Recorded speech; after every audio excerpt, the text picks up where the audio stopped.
Assalamualaikum warahmatullahi wabarakatuh. Hari ini kita akan membahas mengenai pembelajaran berbasis masalah atau problem based learning. Kalau kemarin kita sudah membahas mengenai discovery learning dan juga inquiry learning, di mana keduanya juga merupakan model atau strategi atau metode yang disarankan pada kurikulum 2013, maka problem based learning atau pembelajaran berbasis masalah juga disarankan. Nah, di pembelajaran berbasis masalah ini ada latar belakang empirisnya, ya, yaitu banyak peserta didik yang hanya mampu menghafal materi pelajaran yang diterimanya, tetapi tidak memahaminya. Sekarang ini, jadi banyak yang dia itu hafal materi, tapi tidak memahami dan tidak bisa mempraktekkan. Mereka biasanya diajarkan dengan menggunakan sesuatu yang abstrak. Misalkan ada ahli fisika, tetapi dandani listrik itu iso. Gitu. Dia ahli fisika sebenarnya. Dia fisika bukan hanya listrik, bukan hanya gaya, bahkan dia menghitung kuantum, menghitung apapun bisa. Tetapi ketika diminta untuk dandani listrik yang itu ada di IPA yang sederhana, itu kurang bisa, misalkan seperti itu. Atau dia ahli biologi tapi bertanam saja tidak mahir gitu. Nah, itu makanya padahal itu hanya dasar-dasar ya tentang mencangkok, setek dan sebagainya. Itu dia nggak paham bagaimana caranya dan seterusnya, dan masih banyak lagi. Dia itu katakanlah dia itu ahli di bidang PKN, tetapi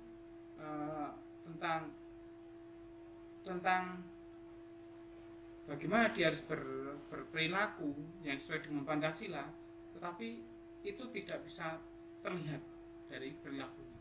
Nah, itu kondisi empiris sesuai fakta yang seperti itu merupakan sesuatu yang sangat memprihatinkan bagi kita, ya. Banyak peserta didik hanya mampu menghafal materi yang diterimanya, tapi tidak bisa memahaminya dan tidak bisa mempraktekannya. Dan sebagian besar dari peserta didik tidak mampu menghubungkan antara apa yang mereka pelajari dengan bagaimana pengetahuan tersebut akan dipergunakan atau dimanfaatkan. Seperti hanya ketika dia itu paham mengenai rumus yang ya sederhana saja, matematika ya, tentang rumus jajar genjang, tentang rumus belah ketupat, tentang rumus trapesium. Dia paham tentang rumus trapesium dan persegi panjang dan segitiga. Tetapi dia ketika diminta ayahnya untuk menghitung, nak, berapakah jumlah genting yang akan kita gunakan untuk mengganti atap kita, dia nggak bisa. Padahal jelas itu bangunannya itu jelas terdiri dari trapesium, segitiga dan persegi panjang yang digabung-gabungkan. Tapi dia nggak bisa menghitung. Gitu. Jadi hanya pintar di kertas, tapi tidak pintar untuk mempergunakan dan memanfaatkannya. Ini menjadi permasalahan di Indonesia.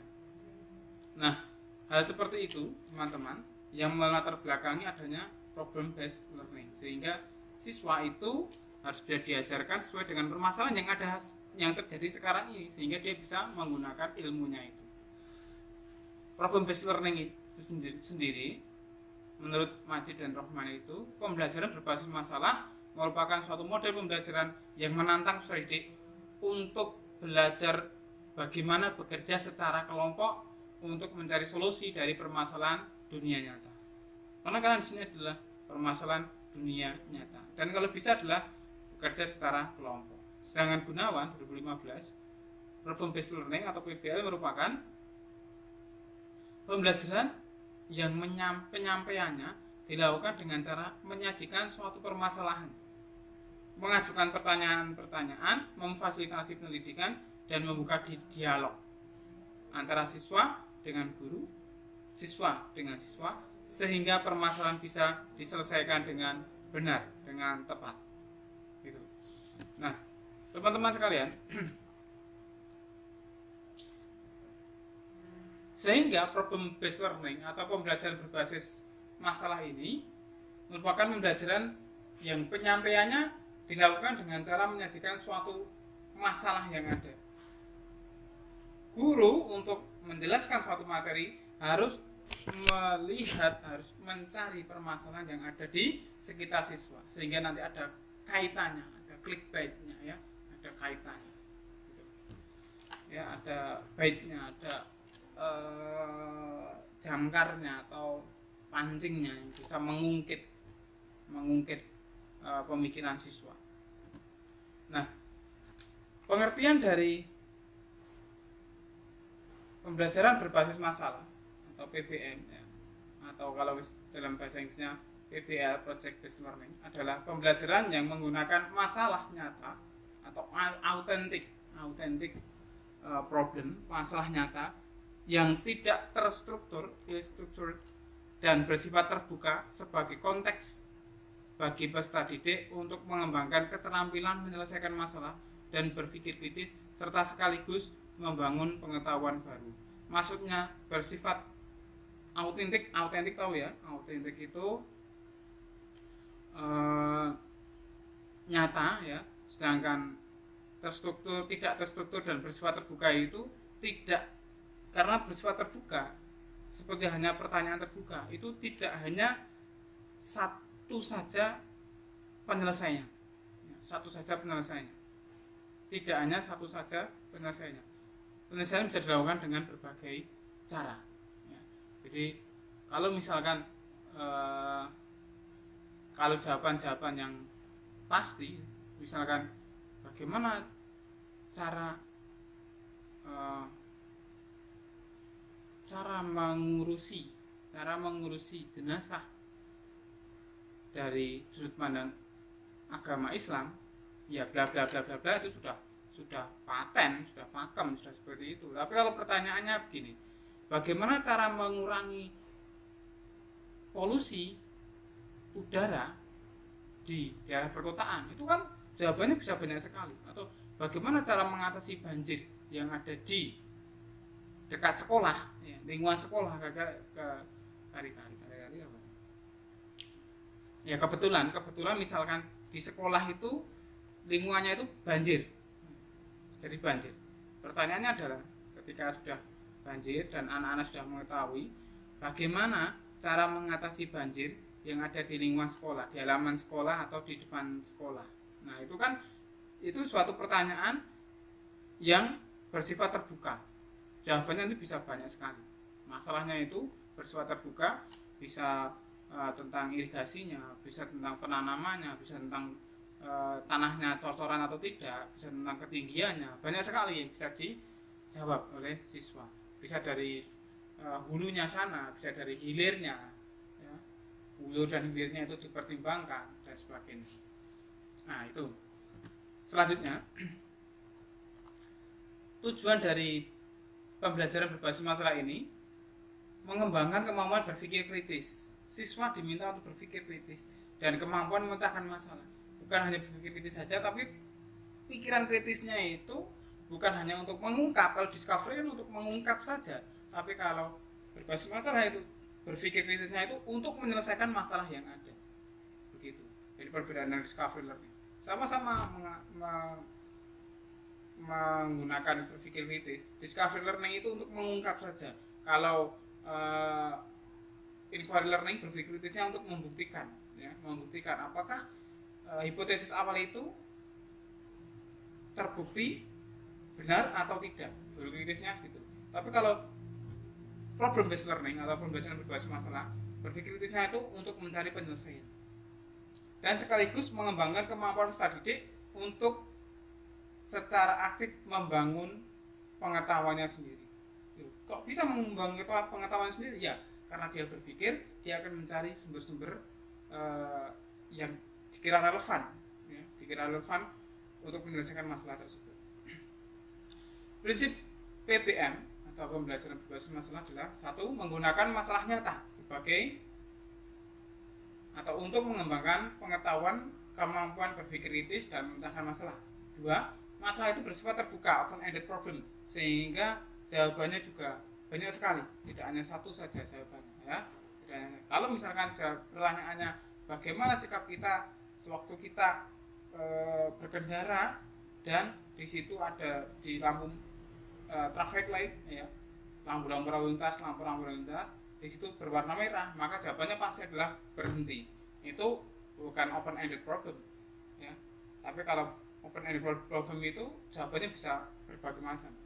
Nah, bagaimana kalau kita menemui waktu di jalan ada kecelakaan misalnya? Nah, itu kan jawabannya bisa banyak sekali. Berpusat pada peserta didik, ya pasti itu, dan juga kolaborasi antara peserta didik sangat diperlukan.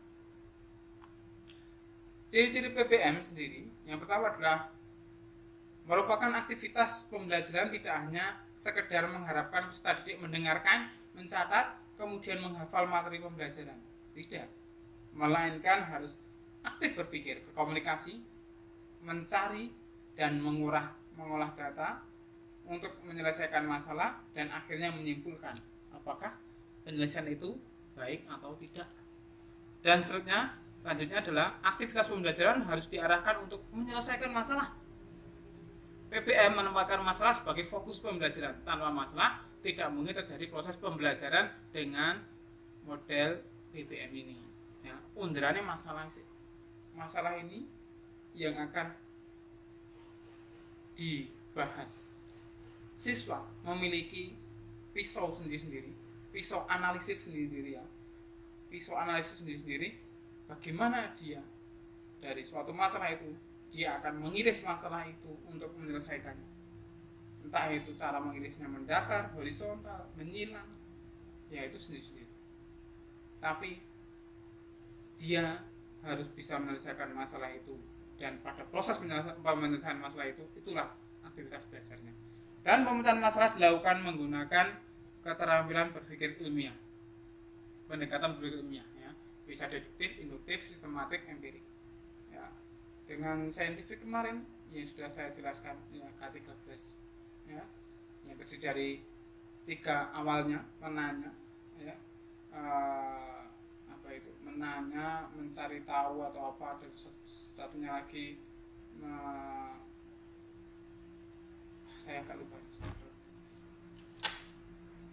Jadi menanya, yang mencari tahu, mengumpulkan informasi, setelah itu mengolah, setelah itu mengkomunikasikan atau menyajikan. Yang 5, yang 3 ini sebenarnya dari pendekatan saintifik itu, 3 ini sebenarnya mengumpulkan informasi saja di awal-awal itu. Yang keempat itu mengolah informasi, yang kelima itu menyimpulkan. Yang keempat ini mengolah dan menyimpulkan. Yang kelima ini, ya, yang kelima ini dia mengkomunikasikan. Saya ulangi.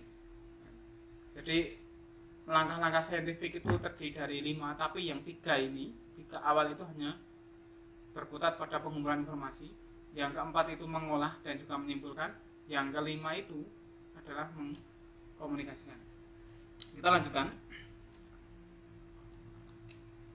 Langkah-langkah pembelajaran berbasis masalah itu sebagai berikut.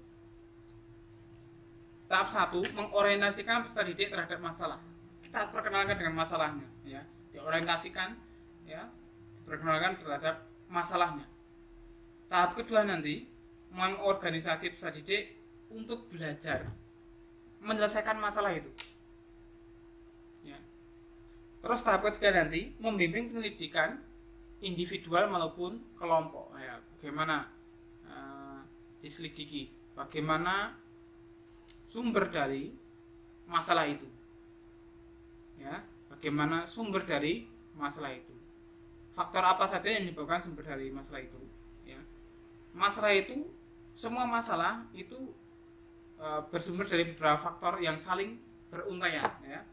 Semua masalah, entah masalah di hidupmu atau masalah di hidupnya tetangga atau temanmu, itu karena faktor yang saling berkaitan, ya, seperti mata rantai saling berkaitan, sehingga faktor itu akan membentuk yang namanya masalah itu. Nah, pada tahap ketiga ini, membimbing penyelidikan individual maupun kelompok ini, dengan bimbingan itu, maka rantai-rantai dari faktor-faktor penyebab masalah itu diurai satu-satu,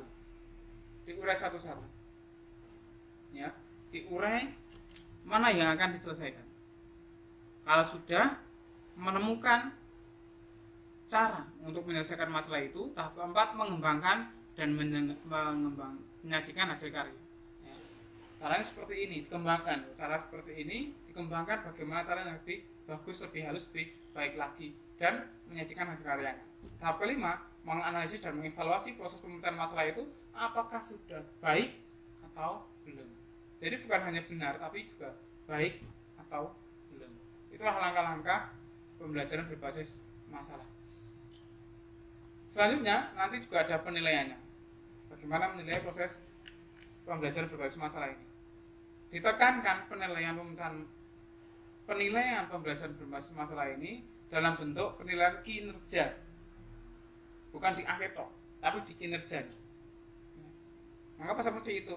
Karena pada proses penyelesaian masalah inilah yang sebenarnya mereka belajar, ya, bukan hasilnya, tapi di prosesnya itu, seperti di inquiry learning.